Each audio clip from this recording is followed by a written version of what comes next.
মেষ রাশি মেষ লগ্ন এরিস সাইনের জাতক জাতিকাদের 2026 সালের এপ্রিল মাস ঠিক কেমন অতিবাহিত হবে সে বিষয়ে প্রতিবেদনে আমরা বিস্তারিত আলোচনা করব গ্রহগত নক্ষত্রগত গোচরের ছক ধরে।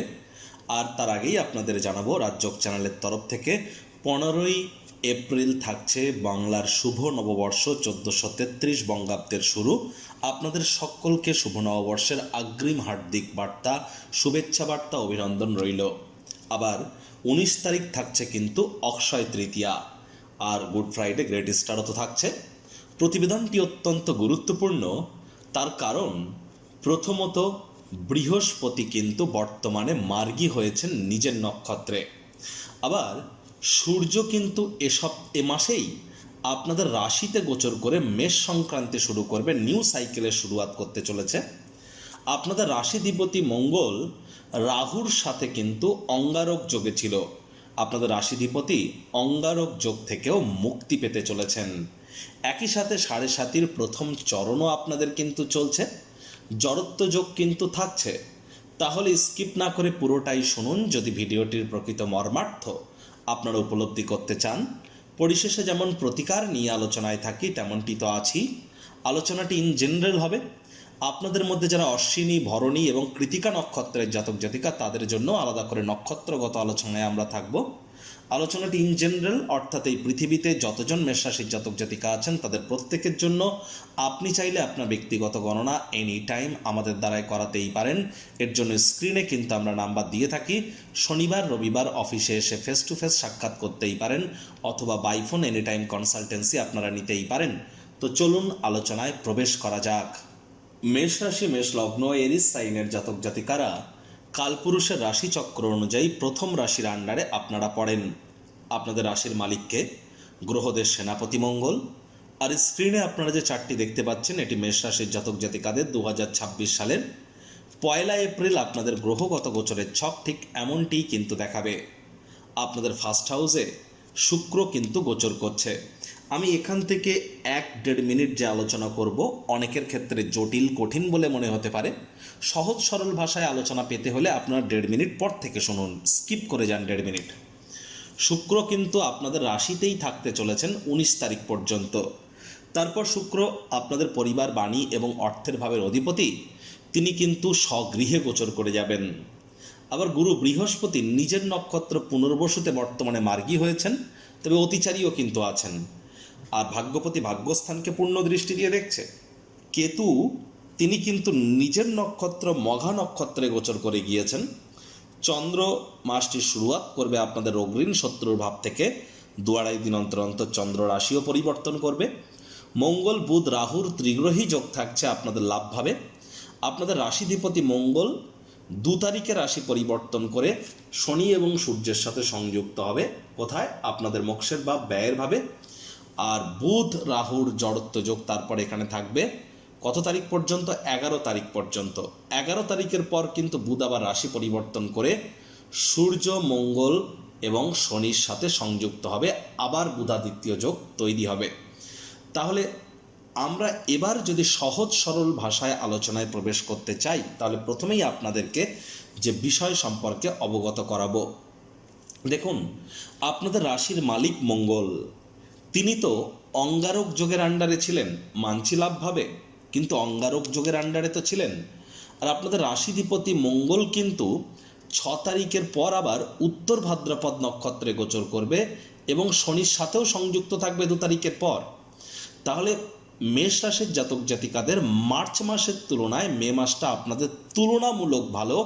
তার মানে এই নয় যে এপ্রিল মাসে আপনাদের সমস্ত সমস্যার সমাধান হয়ে যাবে। প্রকৃত সমস্যার সমাধান প্রাপ্তি করতে গেলে আপনাদেরকে কিন্তু মে মাসের জন্য অপেক্ষা করতে হবে। তাহলে আপনাদেরকে আমরা বলবো, কেন বললাম এটা? কারণ আপনাদের রাশির মালিক মঙ্গল অঙ্গারক যোগ থেকে মুক্তি পেলেও তিনি 26 তারিখে শনির নক্ষত্রে গোচর করে যাচ্ছেন।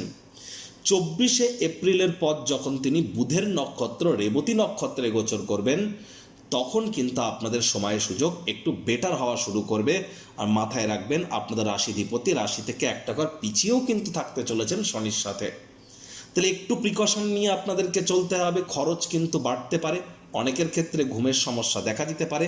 যারা বিদেশে আছেন বা জন্মস্থান থেকে দূরে আছেন তাদেরকেও কিন্তু একটু প্রিকশন নিয়ে এখনও চলতে হবে।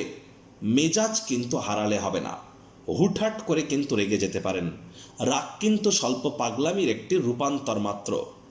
19 তারিখের পর, আবারও বলছি 19 তারিখের পর দাম্পত্য জীবনে কিন্তু কোলাহল বাড়তে পারে। আপনি না চাইতেও মেজাজ কিন্তু হারিয়ে ফেলতে পারেন। রাগ বা মেজাজকে কন্ট্রোলে রাখার চেষ্টা করুন আপনারা। আর যতটা সম্ভব আপনার তরফ থেকে প্রচেষ্টা করা যায় আপনারা চেষ্টা করবেন ভাই বা বোনেদের সাথে অহেতুক তর্ক বিতর্ক করা থেকে বিরত থাকা। এবার দেখুন, আপনাদের ক্ষেত্রে আরও একটি মূল্যবান গ্রহ হচ্ছে বৃহস্পতি।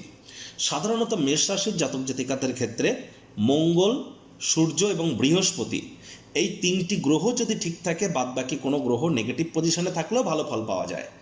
কারণ মঙ্গল আপনাদের রাশিধিপতি, মঙ্গল আপনাদের ত্রিকোণপতি, সূর্য আপনাদের ত্রিকোণপতি, গুরু আপনাদের ভাগ্যপতি। আর গুরু বৃহস্পতি আপনাদের ভাগ্যের মালিক, তিনি কিন্তু এতদিন বক্রী ছিলেন, এবার কিন্তু তিনি মার্গী হয়েছেন। তাহলে মেষ রাশির জাতক জাতিকারা লক্ষ্য করে দেখবেন আগে যতটা সমস্যা ছিল এখান থেকে প্রায় 5-6 মাস আগে, তার তুলনায় কিন্তু আপনারা এখন একটু হলেও বেটার আছেন। মানছি এখনও প্রপার যে সুখবরের আশায় আপনারা আছেন সেটি হয়তো প্রাপ্তি করেননি, কিন্তু আগের তুলনায় যে এখন একটু বেটার আছেন এটা কিন্তু অস্বীকার করতে পারেন না। ভাগ্য কিন্তু এবার আপনাদের সঙ্গ দিতে চলেছে, ভাগ্যের পূর্ণ সমর্থন পাবেন, পিতা বা পিতৃতুল্য ব্যক্তিবর্গের দ্বারা উপকৃত হতে পারেন, তীর্থযাত্রা তীর্থ ভ্রমণের সুযোগ প্রাপ্তি করতে পারেন, পুরনো দিনের বন্ধুবান্ধব বা ভাই বা নাতি নাতনিদের কাছ থেকে প্রাণ প্রাচুর্য খুশির উৎস প্রাপ্তি করতে পারেন। যারা স্টুডেন্ট আছেন, পড়াশোনার জগতে আছেন, তাদের জন্য কিন্তু সময় সুযোগ ভালো। যারা বিশেষ করে মাধ্যমিকের নিচে পড়াশুনো করছেন তারা কুইক লার্নার হতে চলেছেন, অল্প পড়েই সব কিছু মগজস্থ হবে। যারা এইচএস এবং কলেজ লাইফের জন্য প্রিপারেশন নিচ্ছেন তাদের জন্য সময় সুযোগ ভালো, এ বিষয়ে কোনো সন্দেহের অবকাশ কিন্তু নেই। তবে আপনাদেরকে কিন্তু চেষ্টা করতে হবে যতটা সম্ভব আলসেমিকে অ্যাভয়েড করা যায়। আলসেমি করলেই কিন্তু ক্ষতি। যোগ ব্যায়াম, ধ্যান, প্রাণায়াম, জিমিং সেন্টারে যাওয়া, শারীরিক কষ্টতে যুক্ত থাকা, এটিই কিন্তু আপনাদের ক্ষেত্রে এখন সবথেকে বেশি গুরুত্বপূর্ণ হতে চলেছে।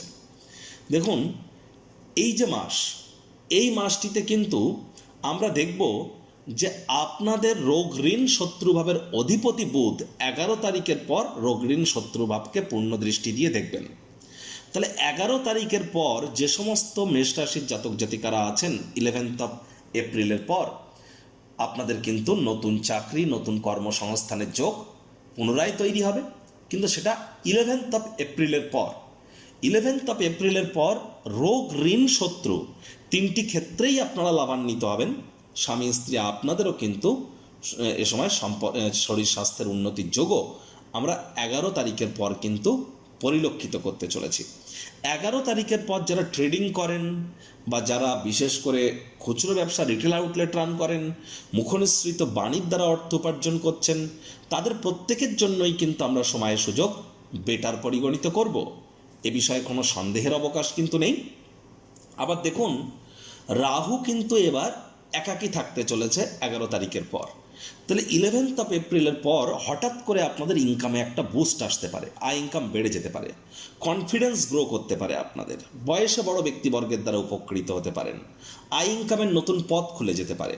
Online income, digital marketing, work from হোমের কাজ যারা করছেন, সোশ্যাল মিডিয়াতে কেরিয়ার করতে চান, ব্লগিং, পডকাস্টিং, ইন্টারনেট ওরিয়েন্টেড কোনো কাজ করেন, ইন্টারনেট অফ থিংসের মধ্য দিয়ে সময় কাটাচ্ছেন, তাদের জন্য কিন্তু সময় সুযোগ দুর্দান্ত পরিগণিত হচ্ছে। তবে পেটের সমস্যা, বদহজমের প্রবলেমও কিন্তু বাড়তে পারে। ওজন বুঝে আপনাদেরকে ভোজন করতে হবে। প্রেমের জীবনে কোনো প্রকার বাধা বিপত্তি যাতে বৃদ্ধি না পায় এ বিষয়ে কিন্তু আপনাদেরকে আমরা বলবো 14 তারিখ পর্যন্ত সচেতন থাকুন। 14 তারিখের পর সরকারি চাকরিজীবী, নেতা, মন্ত্রী, বিরোধী পক্ষে যারা আছেন, রাজনীতিবিদ যারা আছেন, যারা ঊর্ধ্বস্থন কর্তৃপক্ষ, তাদের কিন্তু 14 এপ্রিলের পর সময় সুযোগ আপনাদের ফরে আসতে চলেছে। 14 এপ্রিলের আগে পর্যন্ত আপনাদেরকে অত্যন্ত প্রিকশন নিয়ে চলতে হবে। বিশেষ করে রাজনীতিবিদ যারা, সামনেই তো ইলেকশন, বড় ধরনের কোনো কিন্তু ক্ষয়ক্ষতির সম্মুখীন হতে পারেন 14 তারিখের আগে। তারপর দেখুন কেন আমি বলছি এটা, কারণ সূর্য কিন্তু আছে কোথায়? সূর্য আছে রেবতী নক্ষত্রে, আর রেবতী নক্ষত্রের মালিক বুধ তো রাহুর সাথে বসে আছে একটি ঘর পিছিয়ে। আর 14 তারিখের পর সূর্য মানছি অশ্বিনা নক্ষত্রে গোচর করে যাবে কেতুর নক্ষত্রে। কেতুও কিন্তু সূর্যের ঘরে বসে কেতুর নক্ষত্রে গোচর করবে, মঘা নক্ষত্রে। আর মঘা নক্ষত্রের লর্ড কেতু হলেও মঘা নক্ষত্রের সিম্বল তো আমরা দেখি যে একটা থ্রোন, একটা সিংহাসন, সেখানে সূর্যেরও আধিপত্য আছে। তাহলে অবশ্যই 14 তারিখের পর আপনারা যদি আপনাদের চরিত্রগত কোনো পরিবর্তন বা আপনাদের কোনো খারাপ স্বভাবের কোনো পরিবর্তন যদি আপনারা করতে পারেন, কোনো ত্যাগ যদি করতে পারেন, যে ত্যাগটা এক্ষুনি গুরুত্বপূর্ণ, 100% জয়যুক্ত হতে চলেছেন। সকল রাজনীতিবিদদের বলছি, কোনো না কোনো একটি ত্যাগের পরেই কিন্তু আপনাদের প্রাপ্তি হতে চলেছে, এ বিষয়ে কিন্তু কোনো সন্দেহের অবকাশ নেই।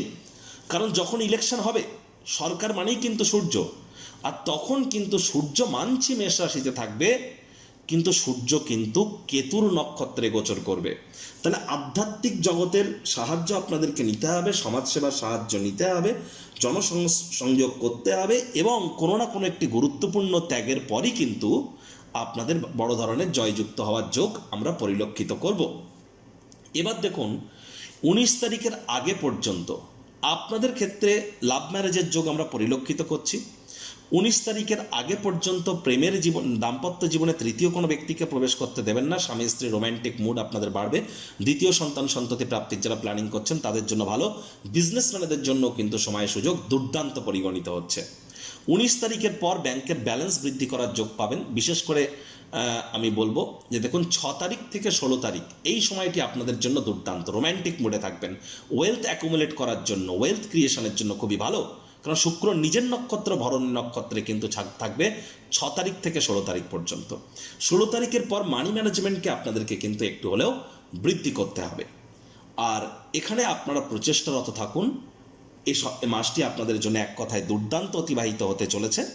তবে অশ্বিনী নক্ষত্রের জাতক জাতিকা যারা আছেন তাদের জন্য আগের তুলনায় তুলনামূলক এবার কিন্তু আপনাদের সময় সুযোগ বেটার হতে চলেছে। এ সময় আপনারা যদি রাজনীতির ময়দানে থেকে থাকেন, চিকিৎসার ময়দানে থেকে থাকেন, লাভান্বিত হবেন। সমাজসেবার ময়দানে যদি থাকেন, আধ্যাত্মিক জগতে যদি থাকেন, লাভান্বিত হবেন।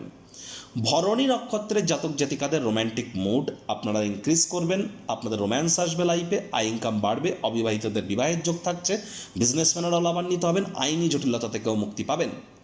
তবে 16 তারিখের পর আপনাদের মানি ম্যানেজমেন্ট বৃদ্ধি করতে হবে। কৃতিকা নক্ষত্রের জাতক জাতিকাদের ক্ষেত্রে বলবো যে আপনাদের ক্ষেত্রে 6 তারিখের পরের যে সময়টি, 6 থেকে 24 তারিখ, যখন সূর্য উত্তর ভাদ্রপদ নক্ষত্রে থাকবে, 6 তারিখ থেকে 24 তারিখ, এই সময়টিতে কিন্তু আপনাদের কোনো প্রকার মেজর ডিসিশন নেওয়া থেকে বিরত থাকা উচিত।